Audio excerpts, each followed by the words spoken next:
What's up, everybody? Welcome to another episode of Nobody Asked Us with Des and Kara, presented by Brooks Running. That felt so good. This feels like it's going to be a good episode. Welcome, Kara, and special guest, Jeff Merrill of Portland Track Fest and Tracklandia and many other track and field accolades. Just an enthusiast and promoter of the sport. Thanks for joining us today. Hey, thanks for having me. And that was very smooth. Like butter. Yeah. Do you want to try it? Good. No, I can't. I don't want to try it after that. I can't follow that. I'll just say that. But it's actually a big honor to be on this with you guys. I'm an avid listener. Nice. I will, in all honesty, this is my favorite running podcast. So it is quite an honor to Just be here. stop it now. We're done. We're God's excited to over. have you, but I think you should be a little weird. You said it's an honor, and I'm like, oh God, Jeff, you don't know us that well. It's not that. It's not that big of an honor. Well, no, I think that's what everybody thinks on the inside of some great organization. Like you guys are a huge machine that's moving along now, and inside nobody knows the inner workings of it. Right. But Well, yeah. I mean, the prep call that we had before this was intimidating. Obviously, the interview questions we sent over for you to look at and vet.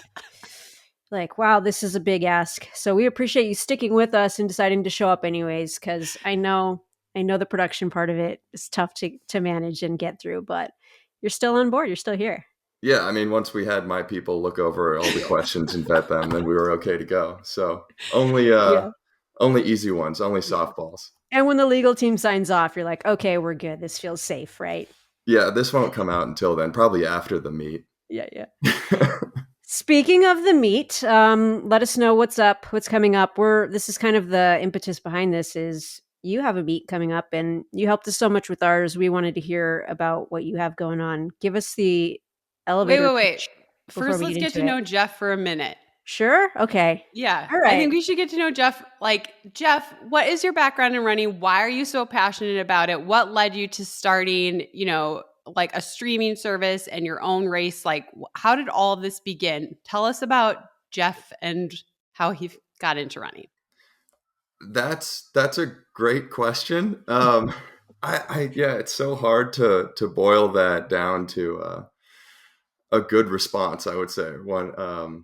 But I've been a runner since, definitely since I started high school, but my parents were runners. My introduction to the activity of running, I guess, was my dad would wake me up on Saturday mornings and he'd have a donut ready for me on the dryer. He'd stick me in the jogger. I would eat my donut and he'd run around through the warehouse and factory district, the canning area in our hometown. And I'd wave at all the construction workers on the forklifts and stuff and just develop some good feelings around running. And I think I became decently good at it in high school to the point where I think it's like, I forget. I think I was talking to Fobbs about this a while back, but maybe it's somebody else. But we were talking about what makes a good runner. And he was saying it's not the fastest kid, but it's the kid who tries hardest in gym class, in the gym class mile. Because there are more talented kids out there, or there could be probably, but it's who wants it more at that age. And then I feel like that kickstarts your development. So I was that kid. Well, while the other boys in the class were like walking with maybe the girls that they liked or something like that, I was out there just like pushing myself to the limit when nobody asked me to. So, well played. Yeah. But then I ran for Ronnie Warhurst at Michigan. Graduated in 2010 and then moved out to Portland shortly after that to try and get a job in the running industry because this is where it all happens, and was able to do that. Worked at Nike for 8 years. And then, got into volunteering at Portland Track actually, which started this whole endeavor through. And from there, we kind of developed like the streaming service Trackland. We started the show Tracklandia. Andy Weeding and I did. And then we've just kind of been exploring different routes of storytelling around running since then and trying to figure out or tap into what makes it special for people and how to communicate that to new people. So big thing for me around that is always, I think back to what I'm trying to do in sharing the experience with people. And um, I think when you want to share something with somebody, it's not necessarily the substance that matters, like what you're giving them. It's the feeling that you want them to feel. So we do a lot of work around, or I'm always thinking about too, how can I make that person feel what I feel, and how can I repackage and kind of redevelop or create something around a track meet that digs into its authentic seeds and the athletes that are competing there, shows them in an authentic way, but uses a bunch of different mediums in order to do that and make that person feel what I feel. Because I think a trap that a lot of people fall into in the sport when they want to share that feeling is, I love track. I'm just going to cram it down other people's throats the way that I've always experienced it because I love it. But that's not necessarily thinking about the other person. And the goal here is to share that feeling. So I rambled for a while. That was good. That was a good ramble. That's What good. was your, just quick back to your running, what was your event? I was an 800 guy. So I did, like, I ran some 4x4s and I ran some 1500s, but got beat up a lot by the guys at Michigan in practice. So I think I was probably a hamburger patty, I guess, or whatever they call them on the team. Uh, Workout warrior for sure. So never really brought it on race day, but still dream about doing it. Did you have any cross country background? Did Ronnie make you run cross country, or was it like no? Oh yeah, I ran cross country and it hurt. Yeah. But I do like the long stuff. I feel like I've got kind of a long distance brain, so I like getting out there and grinding a lot. And Yeah, I got in, go ahead. I got in some trail stuff this last year, so that's Nice. been fun. Nice. I Yeah, was going to say, you seem like very track oriented. Like that's your baby and that's where a lot of your efforts are. But I always kind of gather that you're open minded about, like, maybe we'll go to the World Marathon Majors and see what we can do, what they're doing right, what we can bring back to the thing you love most. So it's interesting to see you also dabbling in trails, which is kind of a booming space right now. I Did you think. have fun with that, or was it just like torture? Oh, I mean, well, the first one was torture because my wife signed us up for 50K in Tahoe. Nice. Altitude So and super long.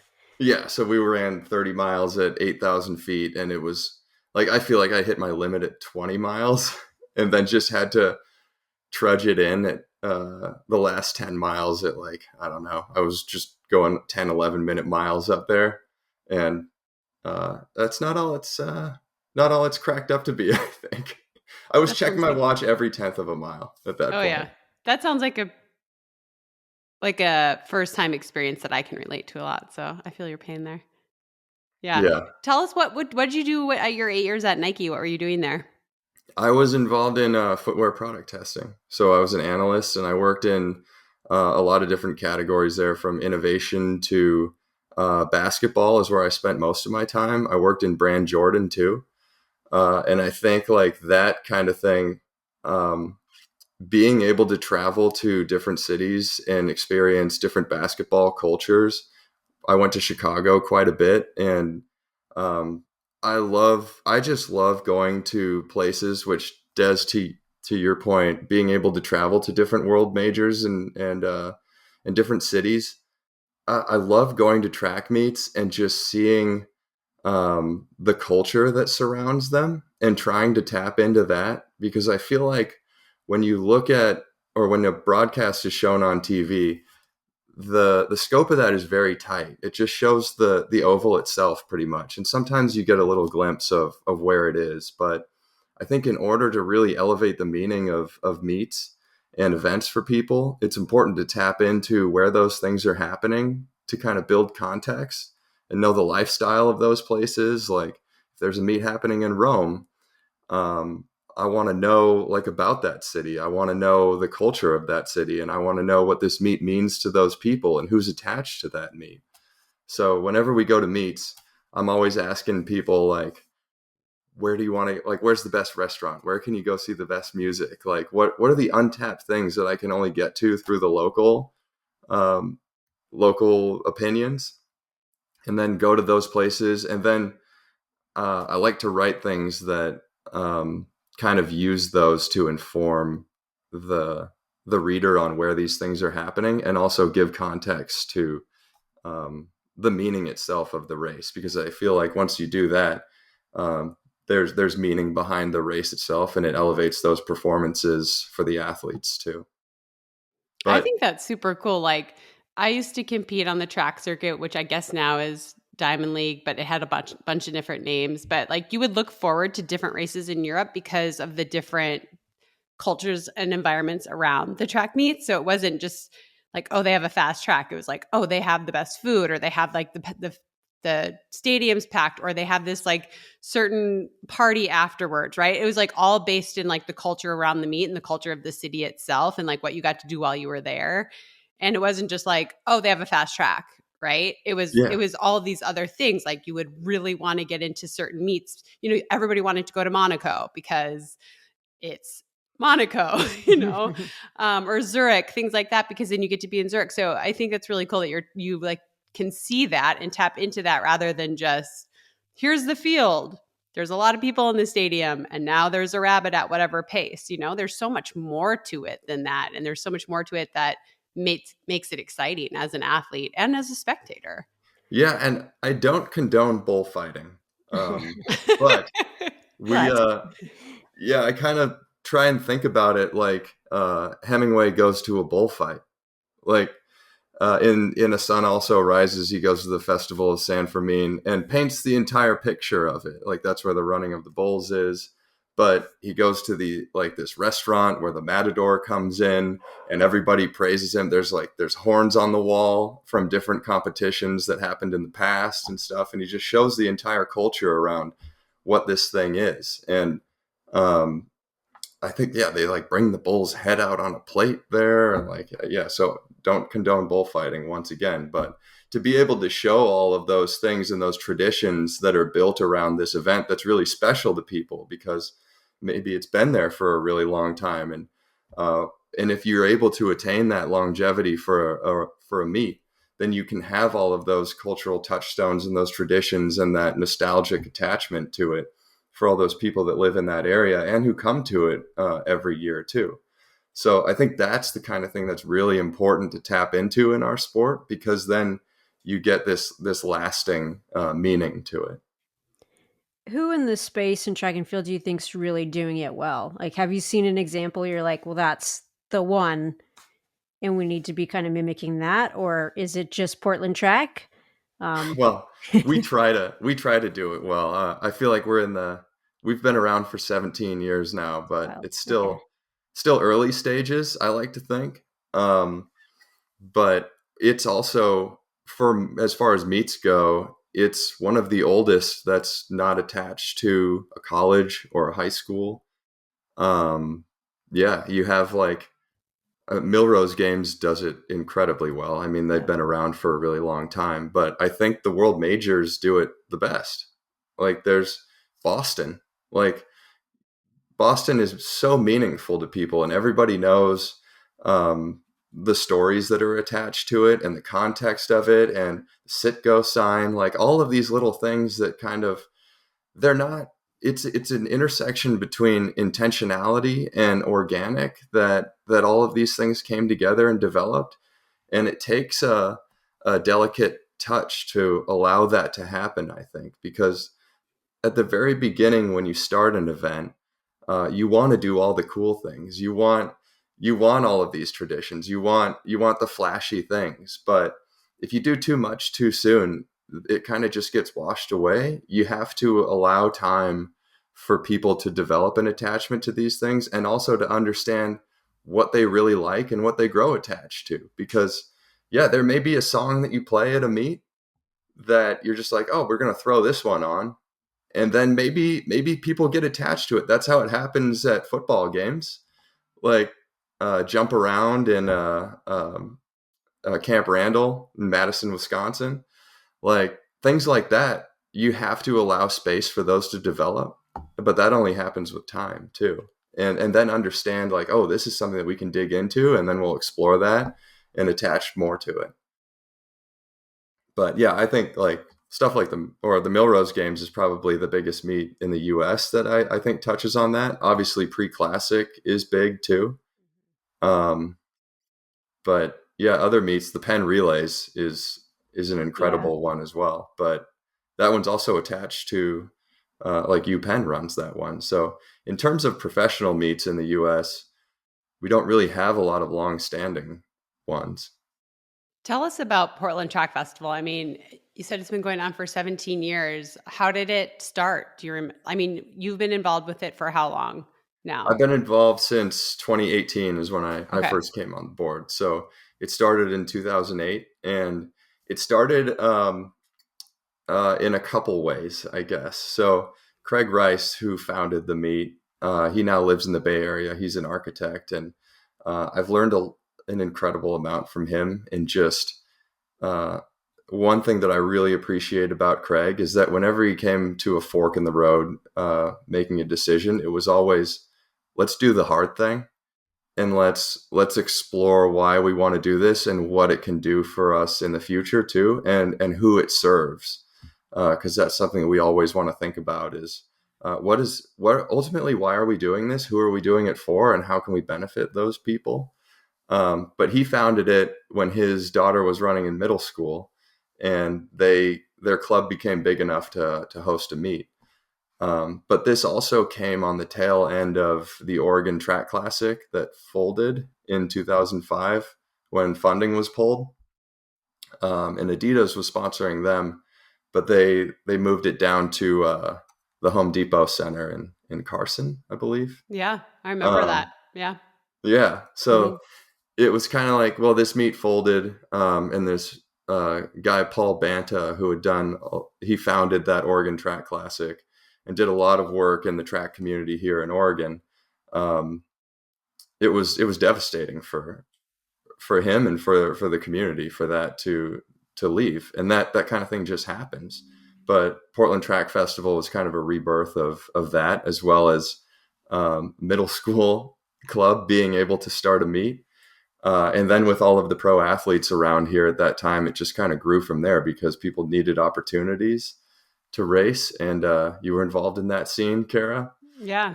Yeah. I Um, mean, in 2008, I was coming off of a world silver, but the 2007 US champs had been tactical, and the world championships had been tactical, and I didn't have an Olympic standard. So I ran it in Portland. yeah. And it was probably pretty small then. It was really small. Yeah, there weren't that many of us in the race, and it was really small, and it was basically just like run Olympic standard pace, and it was a super small meet. But I got the job done, and it was an opportunity. I didn't have to go fly somewhere to get it done. So for me, it was huge. It was like, okay, box check. Now I can just focus on training for the Olympic trials. You know? Yeah. So we had there were opportunities early before I was involved for people to jump in and do that, and then it just kind of grew from there, and through Craig's stewardship of thinking about things that way, and then Michael Bergman came on board too, and helped structure the organization a bit more. He joined a couple of years before me, and he's a long time Nike guy. Been retired for at least 10 years now, but heavily involved in the Portland community too. He was the like program director at Central Catholic High School here. Um, but yeah, he provided more structure to the organization. It became a nonprofit with a board and everything, and from there we were able to grow a bit more. And I came on board in 2018 out of a conversation that I had with Craig Masback, actually, because I was thinking about going to law school at that time. And I was asking, but I wanted to be involved in track still. And he's like, this isn't the 70s, Jeff. You can't just go to law school and do anything you want anymore. If you're going to law school, you need to be a lawyer. If you want to work in track, you need to take that direction. But he said, there are people at Portland Track doing some really interesting things, and they're open to creative ideas. So you should go talk to them. And I did. And I found that they're really collaborative and open to creative ideas or new ideas and really supportive. And it kind of, I found that it was this engine that if I wanted to do something and I was willing to put in the effort, that I could make it happen and there was support there.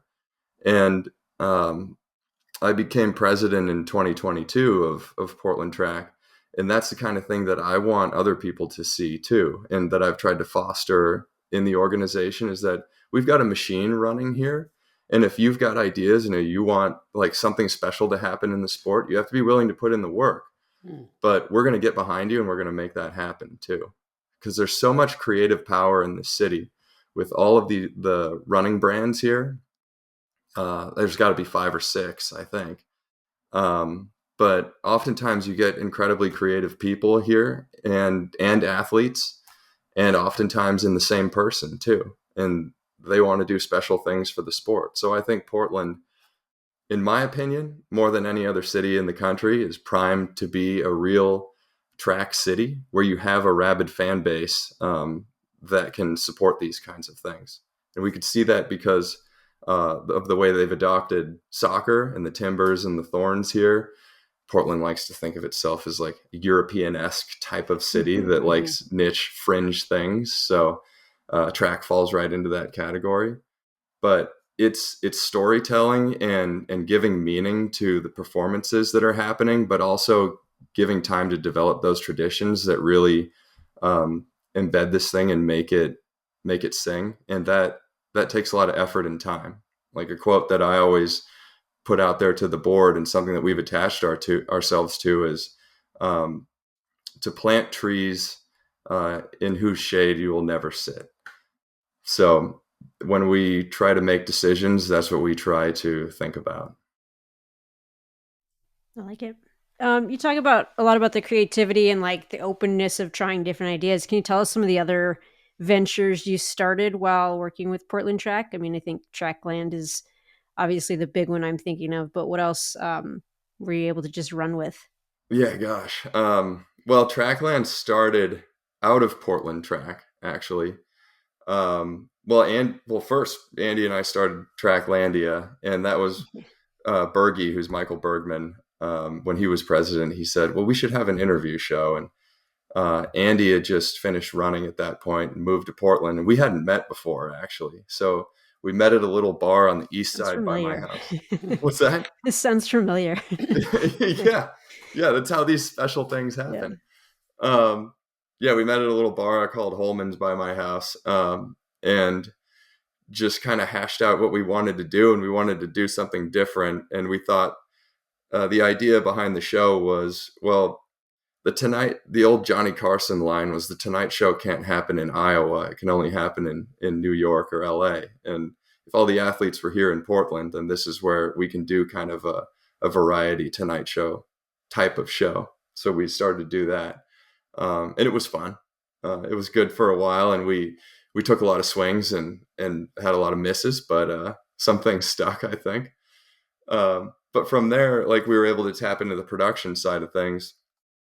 And when COVID hit, actually, we were talking with athletes about putting on meets because there was a need for competitions here in Portland with all the athletes that were based in the Northwest.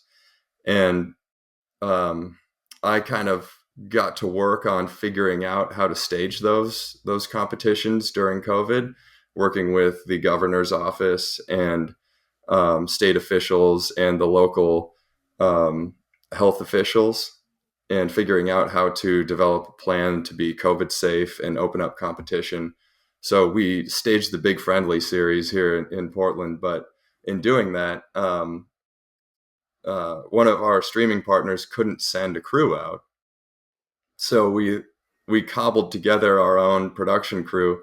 JJ Vasquez, who's now one of my partners at Trackland, he's a film department head at Portland State, and he was a big track fan. He had just moved up from LA shortly before that, came to one of mine and Andy's shows, and wanted to get involved. So we thought, okay, well, if we can't film or if we can't get a production crew out here from a streaming partner, then we can cobble together our own production crew and push it through their platform. I talked to Pete Julian, who at that time was one of the coaches here in the city, and he said, "Well, we don't like that idea because it's behind a paywall." And um, if he said if Donovan Brazier is racing and it's behind a paywall, he doesn't see any of that money, and his mom has to pay to watch him race.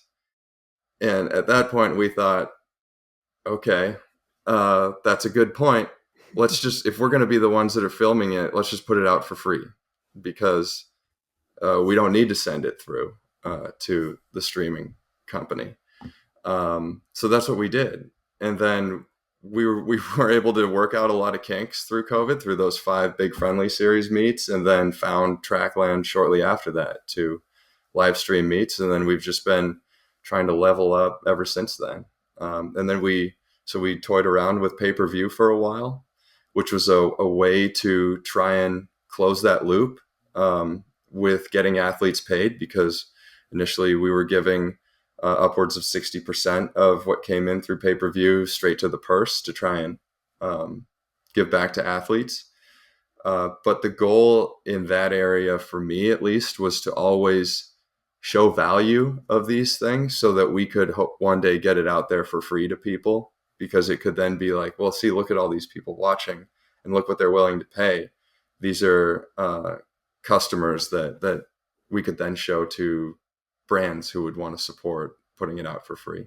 So for Portland Track Festival last year and this year, we've had Bandit come in and be able to do that for us.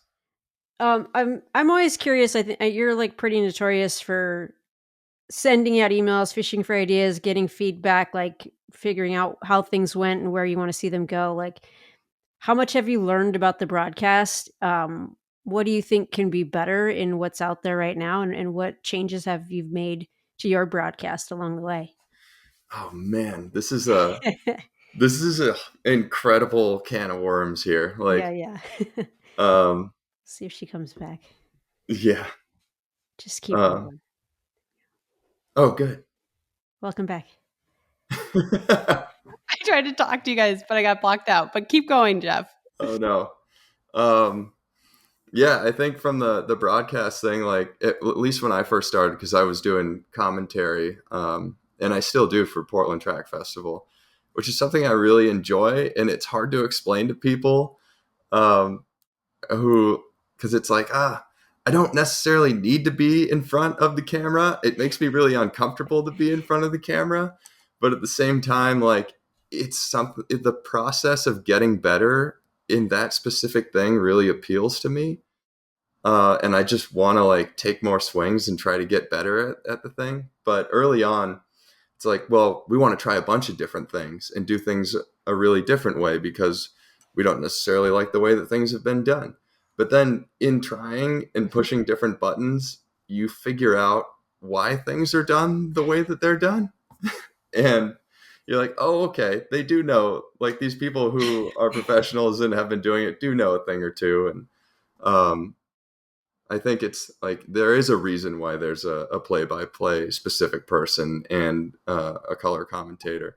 But also in thinking about how you even discuss track on TV, you could just dive down a lot of different rabbit holes about like how you call a 10K is very different from how you call a 100 for sure.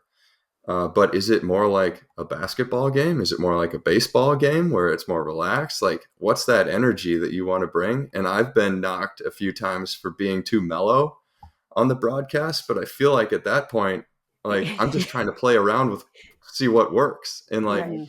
because should I bring a lot of energy? Um, but I think like, yeah, tying up all those knots in your brain, eventually it just comes down to like, tell the story and do what's authentic to you when you're on there, because I think what makes the best storytellers and what makes the best communicators is when people are most authentic to themselves. And you could be fidgety, you could stutter, you could say a lot, but if that's you, like I'm captivated still. It's you're not trying to be somebody else. I don't need to listen to somebody who's very polished. So figuring out what that is key. but I know, like, I've heard you guys talk about it a few times and bring up what other people have said about broad or commentary too, and I agree with a lot of your points that when you first start out, you just have all of these sheets, like all of this information on people. But I think what helped me eventually was figuring out, like, I like to write kind of played up previews of races and figure out what the story of that race specifically is because of the people that are competing against each other. And that's the important information, because if you think Mhm. about it, or if I think about it from a story that I want to write, then all of that information is peppered in there. But if you come to it with the approach that I need to get all this information out there, then the story's not good. Yeah. So it's just figuring out what am I trying to explain to people, I guess. Yeah. Can you guys hear me? Yeah. Okay. I was going to say, I couldn't agree with you more. I think like with commentary, and Des and I have talked about this, it's like finding your own groove, right? Like there are people who they comment when they're doing commentary, they're going to comment on every little person and say their thing that they wrote out, and that's their style. And then there's people like you who know the players and know what's on the line, and that's the story you want to tell. And so maybe you don't say all of the notes that you have in front of you or all of the factoids you have in your brain, but you're just explaining the story as it's unfolding. And that's why, I personally love that kind of commentary. That's sort of where I've learned my groove is. And you kind of get that by just doing it over and over and over again. But that's where I feel like you, where I do best is where I'm really just focused on what do I want people to know about this story? Like what is important right now? What should they be looking at? What should they be focusing on? And but it's something that it takes a lot of work to get better at, and it can be really intimidating because like you said, you have all these athletes, right? And you're calling Portland Track Festival, there's a million races, there's a Yeah. million athletes, there's a million stats you could be trying to jam in, but do you need to, right? I mean, you just learn as you go. Yeah. And I think that's like just getting reps in really helps.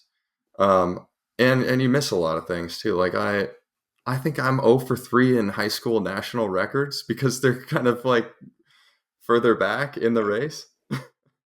Understandable, Yeah. right? Unless it's a high school race specific, like we saw last night at the Hoka Miles, and it's all that's all you're focusing on. It's hard to not to know every little thing. I would say it is funny, isn't it? Because you've done enough commentating, Des and I have. People will say, "How did you miss XYZ?" Right? And Let me tell you. yeah, and it's like I just want to say, do my job for one day. Yeah.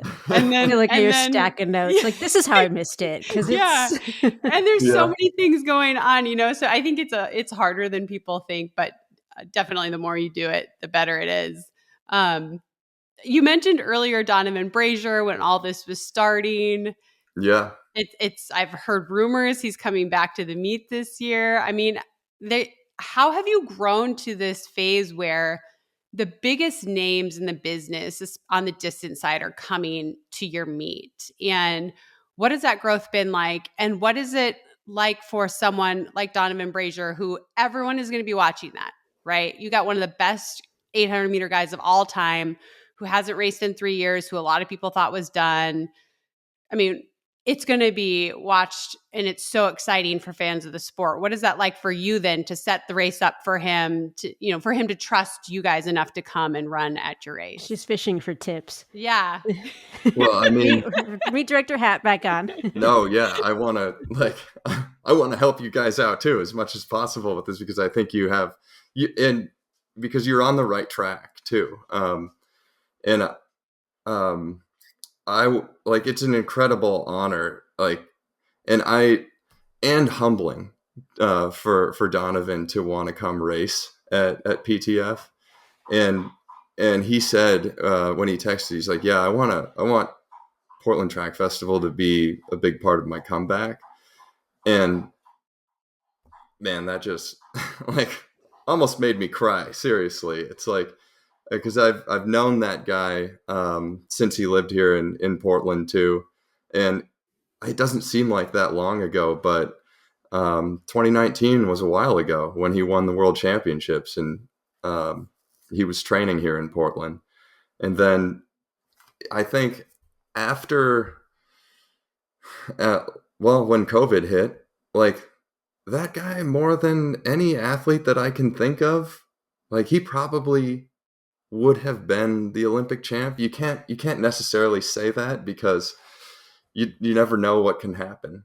But he was sitting in the driver's seat of that. I So mean, to he have, won the world title with ease. I'm not trying to put down anyone else in the field, but it was not close.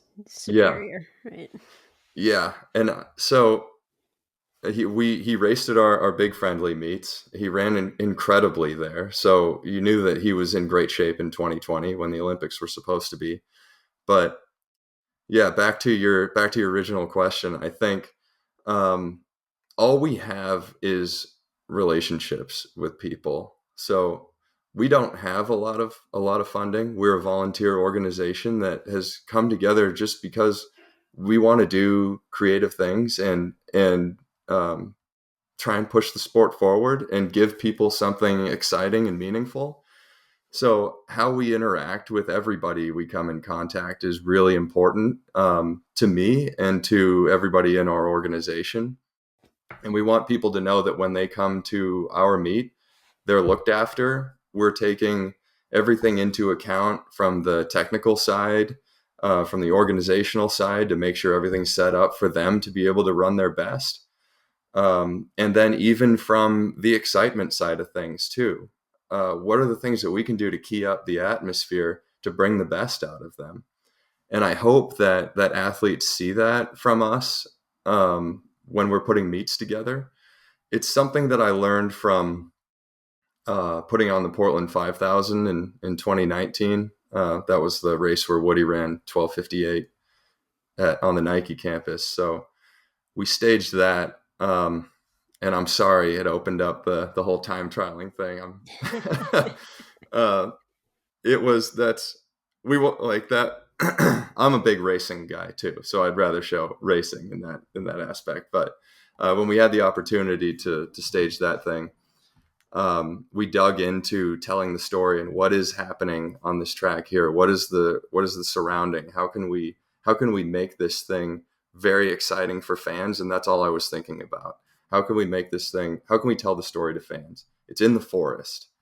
Um, like the thing that I kept thinking about when we walked out to the track at night before the meet was happening too, like months before, is fairy tales. Like when when you come on upon the clearing in the forest, like that's where you see the monster. That's where you see the witch's house. That's so we wanted to create this kind of atmosphere there where people walk through a winding path and came upon the clearing, and then you just see these freaks of nature out there, like in there, like walking around, striding out on the track, and like the lights are dim, so the shadows are more like they accentuate the muscle striations and everything. So that's what we were trying to show there. But then I brought in a guy, a DJ who's local, to weave together old race calls with this eerie tone across them. So it just sounded like it was coming out of space and through the trees. And then we projected old race footage onto the trees. So you kind of make out what was happening there, but not entirely. And I remember talking to Centro afterwards, and he said, man, that really got me hyped up. And I was thinking, like, because all I had been thinking about was telling the story to fans. But at that point, I kind of understood that it was a two-way speaker. And if we can do those kinds of things to help fans see what's happening on the track, tell the story there, athletes feel that meaning too, and they want to show up because of it. They want to be the ones to be the main characters in that situation, which they are. But I mean, they want to come out on top. So I trying to do those types of things, I think. But yeah, it just comes down to care. I think um, talk with anything that you do, like the most innovative things that you can do come from caring about the people that you want to innovate for, because if you that means you want to solve their problems and that their problems are important to you. So if we can get that across, then we're all working together, and that's our mission. What are the big stories for Portland Track Fest this year? Tell us Donovan coming tell us back, about now, yeah. yeah, Donovan coming back is one of them. That's a big story. I think one that I'm very excited about is Sinclair Johnson racing the 1500 Yeah. because she trains here, she lives here, and I think that in order for a meet to be successful for us, like we had a conversation a long time ago within Portland Track. Do we want to be community oriented or elite focused? And we decided we can't be elite focused without being community oriented. So that's when we started doing a lot more work year round to embed ourselves in the community and to really make this a Portland owned meet and event. And Sinclair represents that because she lives here. And we had a conversation last fall where she wasn't going to move from Portland when her teammates, her training mates were. And she said she wanted to be more a part of the running scene here and the community because she loved the city too, which is something that I want to help people see because that's how you generate a fan base. And if anybody in the city can feel a piece of that win, if she gets the win, then that's a win because um, that'll elevate people a bit more and inspire them and make them feel like they're a part of something, which I think the sport needs. So that's a big story. Um, who else? We've got a few high schoolers that are going for big races, like Tavon Kitchens in the 5,000. He's going after Daniel Simmons 1325, which was run last year at PTF, which I missed on the call until afterwards. This year? Um, yeah, let's see. Owen Powell is racing too in the 15, and Josiah Tostenson. I think both 5Ks are pretty good this year. Um, we've got Ella Donahue coming back too. She's a Portland local, but training in Utah now. Jess McLean's in the 5K too. The men's steeplechase actually loaded. Kenneth Rooks in there, and then 5 guys under 820. It looks like. Yeah, I think Raven Rogers coming back in the 800 as well. So And lots of depth, right? I mean, even my niece is entered as, yes, she's a 3-time state champion in the 800 now. She ran 209 there last year. So like you have a whole, it's not just elites, right? It's this whole feeder system of athletes going and experiencing what it's like to be at a big meet and maybe nabbing a PR and then taking that and moving forward with that to something else. So it's really cool. yeah, I'm glad you touched on the depth. That's something that we're really proud of every year is that we've broken the meet up in different blocks. And that's just from years of learning kind of what's important to people and what racers are talking about. So we have an open block where there's different entry times to get in there, and that happens earlier in the day. And people come from around the country to race in the open block, which is amazing because we have like a living room set up on the track, and winners get to come sit on the couch afterwards and be interviewed in front of the crowd and hoist a log round that they won. So people want to get on the couch. But we have the open block, and we move to like the high school races, and then we move to the high performance sections. And then from there, we move to what we call the hot window, which is just the top heats. So it's just very fast, and you're moving, like the energy's high. And the entire meet is constructed to build on itself so that it gets faster throughout the day. But you have a choice as a fan. You can come to any section you want, or you can stay for all of them. Because we want to make sure that if you want to come for just a very high level professional sporting event, then you can come to the hot window, which is an hour long at the end. But you can stay for longer than that if you want to as well. So we've heard from different athletes that they, like last year we had a pre-show that we called Legends of the Forest. But we heard from a bunch of different athletes that they remember the heat that they started at the Portland Track Festival when they first started racing here. And they were thinking then, oh, I want to make it higher up, and I want to make it into the hot window. And then I want to win the hot window race. So figuring out, like, I guess that's thinking like what's important to the people coming and how to construct the meet in a way that reflects that and lean into these traditions that you can develop from there. Yeah, I was going to ask, like, from an atmosphere perspective for people who are on the fence, like, oh, I don't know if I want to make the trip out. I'm close, but what's going to get me there? Like, what other unique things are you doing? Like, you talked about like the winner's living room, which is epic. Like, what are the things that set you guys apart in that respect? Yeah, that came from, well, Andy and I talking about how we'd most like to watch a track meet, and we said, I want to watch a track meet in my grandmother's living room right next to the track. So we went to a store where they were selling old furniture and bought like tasseled lamps and coffee table and plants and this flowery couch and just set it up there. And we sat there. I think 2019 was the first year we did it.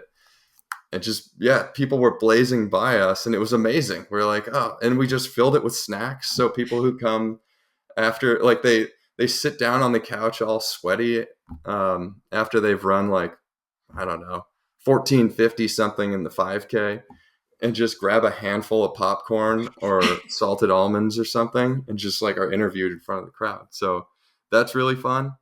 We've got food carts there, which is typical Portland thing. We've got one of the big things that I would say is almost as big of a draw as the hot window every year is the Portland versus Seattle 3K, which is the top club runners from Seattle and the top club runners from Portland, men and women. And it's a cross-country scored event, and it's a 3K on the track, and it's a pursuit race also. So the women start 70 seconds in front of the men, and it's all scored evenly after that. And it's for the Cascadia axe, which is this like two-headed axe that we have, and we've gotten it engraved with the years of the winners for each city. And each club each city competes for that every year. But before that happens, we call it the opening ceremonies, when a drum line comes across the track after the unipiper, which the unipiper is a guy dressed up as Darth Vader, wearing a kilt, riding a unicycle, playing bagpipes with fire coming out of them. And he's a Portland icon. And Will Lear and I on the broadcast are always having fun with it. Like, oh, this is the anthem of Portland. Everybody in the stand is removing their hats. And then we're about to start the Portland versus Seattle race. Everybody hates each other with a passion. Of course they don't, but Right. It but yeah, reminds me of that, the old Border Clash days. I don't know yeah, if they still do that. Yeah, do they still do that? they don't. Okay, so Nike used to have this race where they had the top Washington kids and the top Oregon kids, and they would start this race literally sprinting towards each other, and then they would quickly turn and like start running together, and it was amazing. And it was like, who is better? And the girls' high school, and that was, the individual wins were fun, but it was really who wins? Is it Oregon or Washington? And I think that sort of creativity is super fun. Like you're just talking about all these things that are so random. I mean, you have this solo bagpipe person, you have drumline, you have a couch in the middle of the track. I'm just curious, how many times did you have wild ideas that were just massive flops? Way to bring it back down. Like, I'm just wondering, because you've built something that's, I used to live in Portland, and there's stickers everywhere, keep Portland weird, and you're just crushing it. Like, you're keeping it weird, but you're bringing this elite track meet that is involving so many people at so many levels. It just seems like you just snapped your fingers and it happened. I know that can't be, right? I mean, there had to be some things that didn't work, or it just seemed. Yeah, give us some misses. Yeah, we feel better. Us feel better. Yeah. Oh man, misses. let's Or see. maybe things that you thought of that just you weren't able to do, that you thought was brilliant, and someone said, Jeff, that is literally impossible, or we can't do that. Or, I mean, are there any stories of, are you one of those people that He's like, I've everything, crushed it yeah, all. everything you touch just turns to gold? No. That's absolutely not the case. We have, yeah. I mean, you hear a lot of no's, and it's more around. I guess everything we do, we try and think about does like what the overall vision of the thing is, and then does it accentuate that, or does it distract from what we're trying to do? So, um, yeah, I think there are some things that we've gotten in trouble for, I guess. Like, Okay, go there. Yeah, yes, let's go there. well, we're not allowed to bring Craig Engel's RV on the track anymore. Like that's not something we I can don't see do. the problem. Yeah, I don't see the Because problem it there. supposedly hurt the track, or why? What was the reasoning? Yeah, I guess Yeah. it just wasn't. Well, I don't know. I don't know if it did anything. It just wasn't allowed to be there. Gotta But be Right. able to put like down some sort of mat for it to roll. You know what I mean? Like there's yeah. a workaround. Oh, I'll give you an idea that I had last year that I was very excited about, but everybody talked me out of it. Okay. So for the 10,000, usually PTF is like close to USA. So the not many people are running the 10K, and actually it's a lot of marathoners that come in to race it. This year is a little different because we're 6 weeks out because Worlds is pushed back. But I was like, well, how can we make a 10K more fun and exciting then? So my idea was to um, maybe have a rabbit for the first 2 miles or so, and then afterwards give $5 to the person who's leading at lap 9, then double it every lap, like, and just see. Um, so at the end, I think we were going to put a preem at 5K of like $250 or something, and then like so at the end, the winner of the last lap would get I don't know like $35 or something. But if you led the whole thing, then it was a decent amount of Add up. money. I was talked out of that because there were still people that wanted to qualify, which is fair, and they did. They came to the meet and they qualified for USA's, but that was something I was very excited about, and I was adamant about it at our meetings. And then I was proud of myself because I let it go, because I was talked out of it and I didn't fight it. So Growth. That is maturity, yeah. Yeah. But I'm not sure that you should have been talked out of that. I kind of like it. well, it's something Yeah. that could still happen at some Yeah. point, but Yeah, you just have to don't totally throw that away. Like keep it in the back pocket. There's a right time yeah. to play that card for sure. Then there's an incentive to like keep the pace moving if you Right. want to be at first, like in the first position when the lap comes around. Or even to work together, right? Like, hey, we're falling off the pace. Like you take 2 laps, you take 2 laps, and there's a reason to split it up here. Yeah, and fans get behind it because they're like, well, who's gonna take? And it's like $20 or something, but they're like, who's gonna get it? Who's gonna... Like every lap, like out leaning. Yeah. See, we're talking ourselves back into it again. Yeah. Here. Yeah. This isn't good for me or the organization, probably. It's too close for this year, like, but it's reigniting that idea that maybe next year, Yeah, maybe Yeah. next year. you can work out some kinks, and it there's some fun in there. I like that. Yeah. So that's one. That's a good one. Yeah. And you gave us the Craig Ingalls thing. So Yeah. not everything you touch is immediately gold, I guess. Yeah, No. he's gonna have to wait a year for that one to be gold. And it's not. I mean, I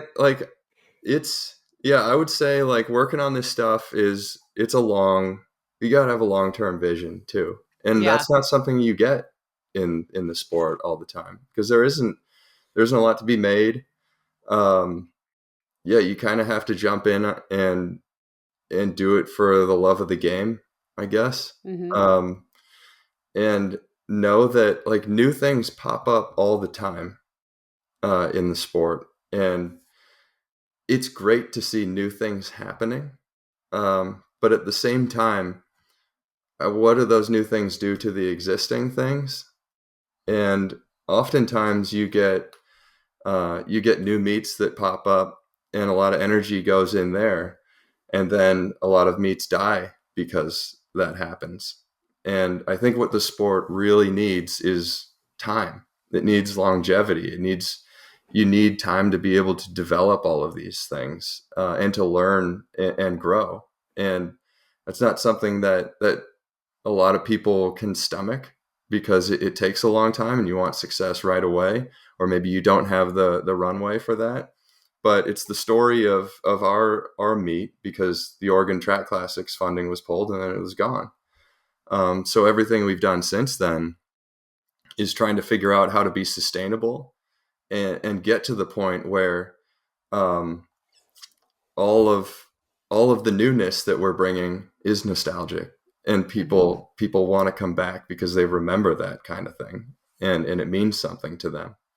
So, because once a meet dies, you lose all of that institutional knowledge, you lose all of the history of it, you lose all of the culture around it, and the sport has to rebuild itself every single time.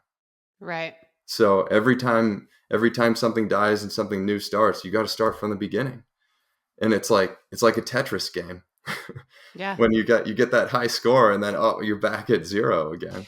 That's a really good point, because I do remember the Oregon Track Festival. I remember watching Adam run 354 there. I ran the 3K there at one point. And it had all this history, and it was something we would look forward to because we'd see a lot of friends, and then we go race, and then it was just gone, right? And all of that history and all of those memories and the culture around it and the way the community supported it. So that's a really good point. And I think I feel like this year in particular in track and field, especially based in the United States, there's and Des and I obviously are part of this, but a lot of new stuff popping up and a lot of older opportunities that were relied upon dying, and it's been really interesting to watch. So it's cool to see Portland Track Festival thriving still with everything else that's going on. I think with Grand Slam track coming in, and then some of the LA meet dying out, and a lot of those USATF meets that athletes had counted on didn't happen this year. And then now Athos is talking about expanding next year. So there's so much change going on. And so I think one of the things that Des and I have talked about too is with the 10,000, if we decide to do it again, then it's really a long game, because we want people to know it's going to be there and to not be fearful that we're going to just pull out last minute like we've seen for some meets this year. And so I think there's so much importance in Portland Track Festival being consistent, same time of year, it's going to be there. The opportunities are going to be there. And it doesn't seem like any of these new ventures have threatened it in any way.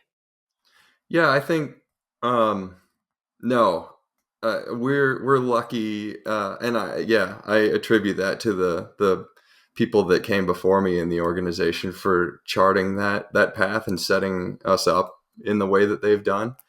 Um, you never really know who's going to come. So even, like, I think 2 days before the registration deadline, the numbers jump from like 300 to 900. So it's like, yeah, you never really know who's going to show up. And we know that we don't have control over that. And we're not at the point where we can really incentivize people to come monetarily, at least. Mm-hmm. So yeah, what we have is just our relationships with people, and really genuinely trying to figure out what they need. And when I talk to athletes, I'm always asking them, what do you need, like, in order to succeed? What do you want out of an experience? And don't think about it in a way that you're thinking about what our limitations may be. Let us do, like, the work to try and get creative and figure out these problems, because ultimately, like, we're here because we want to make things better. And we're not trying to cut corners, and we're not trying um, to do things in a way to be really or successful right now. Like, we want to chart that long-term path and get there, but let us work on those things. Like, don't think that it's not possible for us, because uh, we can over deliver sometimes. I love it. I mean, I think you were super helpful with us getting our meet off the ground, and even just chatting today, like hearing your insights and how you think about the sport is really valuable. And it's a good reminder to hear that the long-term thinking is really what we and most people in the sport should be doing, and how we're going to succeed and push things forward. And obviously, that relationship component is so important too. So we're grateful that we have you as a friend, Jeff, and we appreciate you coming on. Is there anything that you didn't get to tell us that we didn't ask about Portland Track, about your work in the sport? Anything that we're missing that you just want to chat about before we head into a top 5 that you're going to participate in? Oh man. I think yeah, I guess if people come to PTF, I want them to not be afraid to take agency themselves too.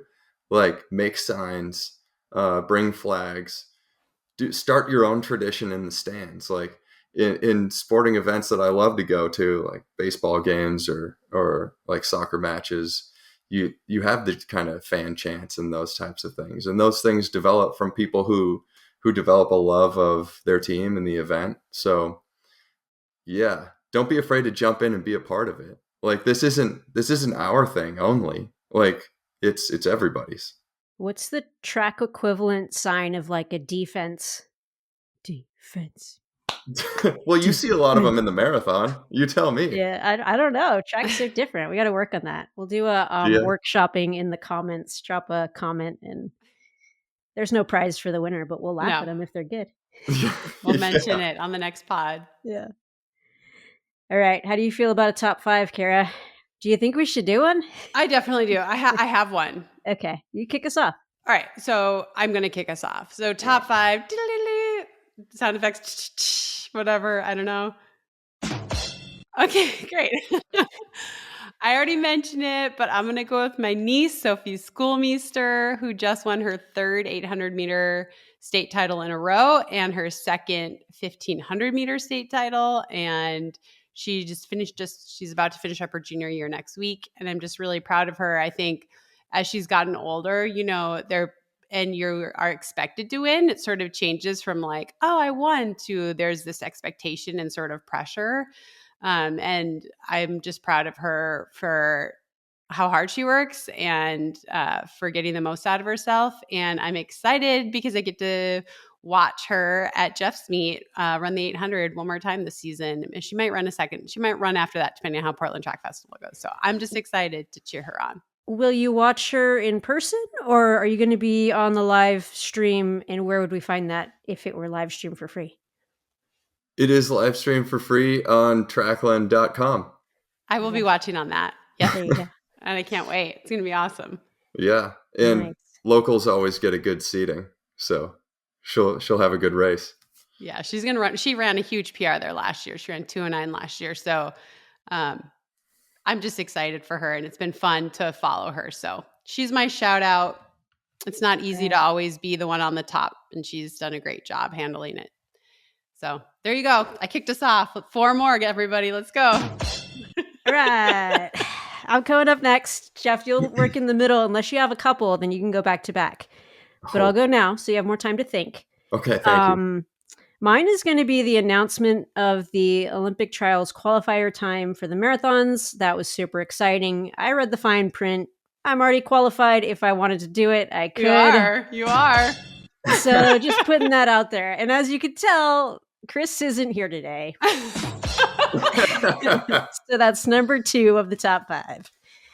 Yeah, I mean, when I saw that, I was like, I'm just pumped there's going to be an Olympic trials again. Absolutely. Like, you never know. Yeah, because we could talk forever on that, but that race is so important to the health of the sport in the U.S. Yeah, there's a ton tied to that. My top 5, I have to just shout out the meet director for PTF, who is Tate Shenbon. And he puts an incredible amount of work into this. And he actually raced as a middle schooler at the very first Portland Track Festival. So That's it's important insane. to him. It's kind of annoying. That's awesome. Yeah. It's cool. Okay, that's a good one. I'm going to go. My number 4 is not serious, and it is not on topic. But for Mother's Day, I got a Costa Rica swimsuit edition boys will be boys calendar. Uh-oh, And what are you gonna do? What's gonna happen when you There's flip going to be it? nudies. and it starts in June and it's a men's calendar. Yeah. Love to see it. So Hey, yeah, I'm girl. really excited. It's just photos of my husband and my friend's husband, but the, Oh, God. the calendar finally started this month. So it's just sitting by me and it says, "Hey girl." And so that's my number 4. That's your That's number so good. 4. Oh, that's tough to top. You should have sent us home with that. I'm going to go with our guest, Jeff, who's been awesome on the show. Just amazing insight. And we're very lucky to have you. I consider you a friend. I always get these texts from after events like, great job or better luck next time. You're usually kinder than that. And some advice following. But yeah, no, I've been fortunate enough to get to chat with you over the years, and your passion for the sport and thinking about it differently is just, it's contagious, and we're lucky to have you and have this conversation. So we'll send you home with that. Well, Yeah. that means a lot to hear you say that. And I wasn't lying when I said that this is my favorite running podcast, and it's just because of how candid you both are on here. And I know that every time I'm listening to this, I'm gonna hear something thoughtful and an original thought too. So yeah, thank you for doing what you do, and for bringing me on. Thanks for joining us, and won't be shocked if you're a multi-time guest, which is rare on this pod. So stay Oh, tuned, friends. is All that like right. the SNL hosting like 5? Maybe. Yeah. Oh But man. we Yeah. next time, we talked about this before we started recording. You'll know because you'll get the intro from Jeff, Oh yeah. and you'll be like, "Wait, who? Oh, I know what's happening." So keep Hey, listening, folks. can't wait for the special award at the 50-year anniversary. It's gonna be great. All right, guys. Thanks for listening.